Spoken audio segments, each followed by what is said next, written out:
Roast press box office நேயர்களுக்கு அன்பு வணக்கம். நிகழ்ச்சிக்குள்ள போறதுக்கு முன்னாடி லைக், ஷேர், சப்ஸ்கிரைப் பண்ணுங்க. வாங்க நிகழ்ச்சிக்குள்ள போலாம்.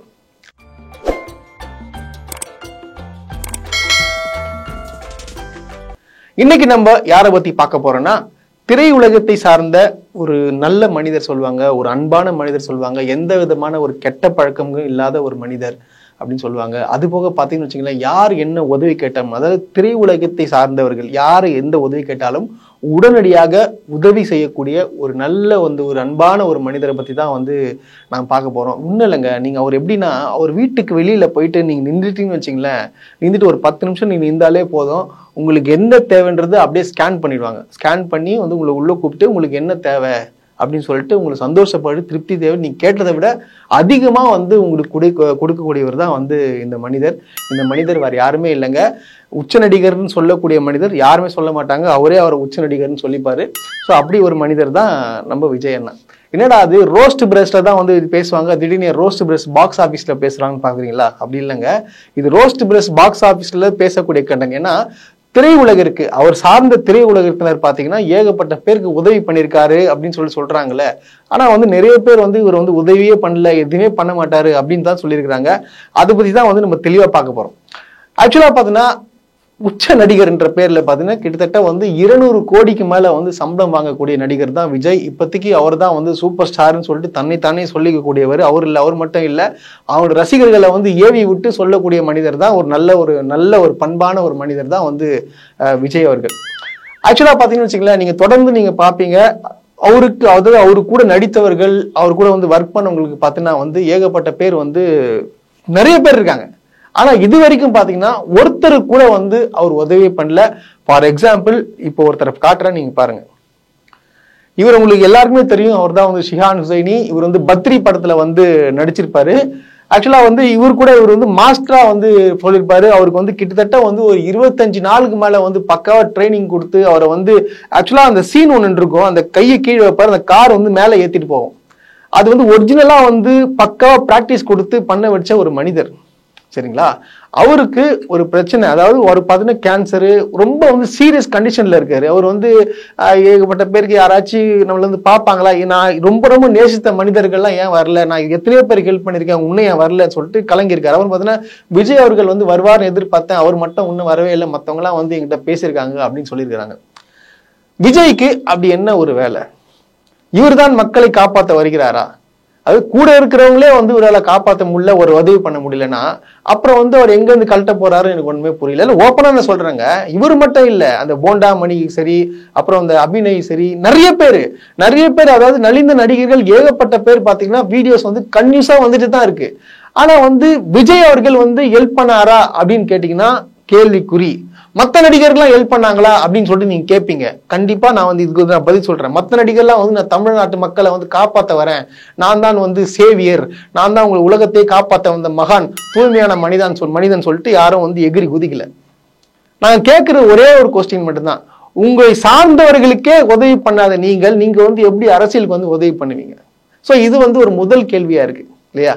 ஏன்னா இவர் சொல்லிப்பாரு, ஆனா இவர் உதவி பண்ற மாதிரி தெரியல. இவர் நிறைய இது பண்றாங்க, அது பண்றாங்க, அதெல்லாம் ரசிகர்கள் பண்றது. நீங்க என்ன கொடுத்து நீங்க என்ன பண்ணீங்க? அதுதான் என்னோட கேள்வியா இருக்கு. அது மாதிரி எதுவுமே பண்ணதே இல்லையே, அப்புறம் நீங்க எப்படி பண்ண போறீங்க? சினிமா இண்டஸ்ட்ரியில பாத்தீங்கன்னா ஏகப்பட்ட பிரச்சனைகள் இருக்குங்க. இந்த பாலியல் தொந்தரவு கொடுப்பாங்க, அதாவது டைரக்ஷன்னா நீ நான் சொன்னது நீ செஞ்சாதான் உனக்கு மாரி நடிக்கிறதுக்கு வாய்ப்பு கொடுப்பேன்னு சொல்லிட்டு ஏகப்பட்ட பேர் பாத்தீங்கன்னா பேசிருக்கிறாங்க. அதுக்கு ஏதாச்சும் குரல் எழுப்பினாரா? இவரு தான் பெண்களுக்கு பாதுகாப்பு கொடுக்கிறவர். புரியுதுங்களா? சினிமா இண்டஸ்ட்ரியில அவர் கூட இருக்கிற சக நடிகர்களுக்கு ஒரு பிரச்சனை வரும்போது இவர் கேட்காத இவரு பெண்களுக்கு பாதுகாப்பு கொடுப்பார் அப்படின்னு சொல்றாரு. அது எப்படி? முதல் கொஸ்டின் மார்க். இரண்டாவது, பல நாட்களாக பார்த்தோன்னா அந்த ஒரு பில்டிங் ஒரு பிரச்சனை ஒன்று போயிட்டு இருக்கு. இவர் எத்தனை வாட்டி குரல் கொடுத்தாரு? கிடையாது. எத்தனையோ பார்த்தோன்னா எத்தனை ப்ரொடியூசராலும் பார்த்தோன்னா ஆக்டர் ஏமாத்திட்டு போயிடுவாங்க, இங்க பிரச்சனை நடக்கும், அது நடக்கும், இது நடக்கும். எங்கேயாச்சும் இவர் குரல் கொடுத்துருப்பாரா? கிடையாது. எதுக்குமே பண்ண மாட்டாரு. ஆனா இவர் எப்படி தமிழ்நாட்டு மக்களை காப்பாத்துவாரு?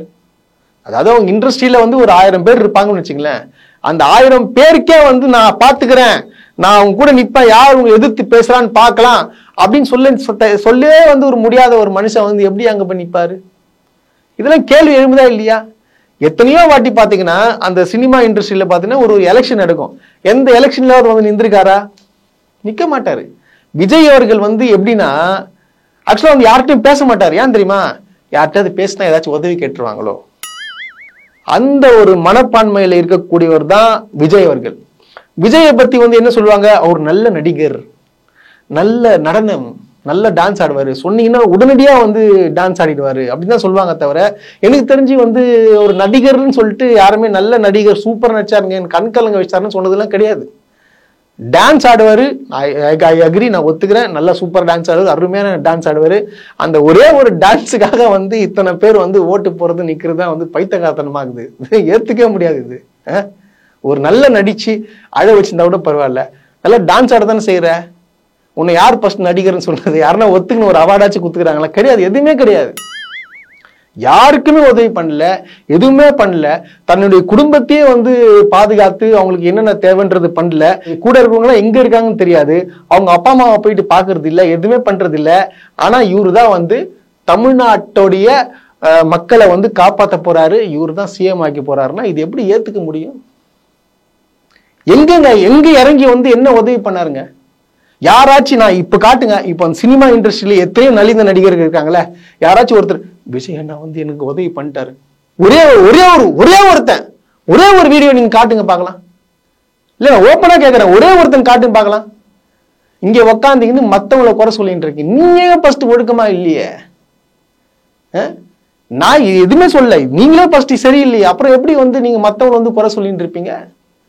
அதனால தயவுசெய்து சொல்றேன், இப்ப அரசியலுக்கு வரதுக்கு முன்னாடி சினிமா இண்டஸ்ட்ரியில் நடக்கக்கூடிய ரொம்ப கஷ்டப்பட்டிருக்காங்க. அவங்க சின்னத்திரை நடிகர் வந்து எல்லாமே இருக்கிறாங்க. அவங்களுக்கு என்னென்னமோ செய்யணுமோ செஞ்சுட்டு வாங்க, ஒன்றும் பிரச்சனை இல்லை. ஃபர்ஸ்ட் உங்க இண்டஸ்ட்ரியை காப்பாத்திட்டு நீங்க வந்து நில்லுங்க. தவிர வந்து எதுவுமே பண்ணாம வந்து நான் தான் தமிழ்நாட்டை மீட்க வரப்போகிறேன், நான் தான் ஒரு பரிசுத்தவான், நான் தான் கர்த்தர் இயேசு அப்படின்னு சொல்லிட்டு உள்ள வந்து இறங்குனீங்கன்னா யாருன்னு ஏத்துப்பாங்களா? எல்லாம் வாய்ப்பே கிடையாது. அதனால வந்து தயவு செய்து ரசிகர்களே, நான் சினிமா ரசிகர்கிட்ட பேசிக்கிறேன், சினிமா ரசிகர்களே தயவு செய்து வந்து இவரை நம்பாதீங்க. ஓப்பனா சொல்றேன், இவர் வந்து சினிமா இண்டஸ்ட்ரிக்கு ஒன்றும் பண்ணல. உங்களுக்கு எல்லாம் பண்ணுவாருன்னு சொல்லிட்டு யோசிச்சு பாக்குறீங்களா? வாய்ப்பே கிடையாது.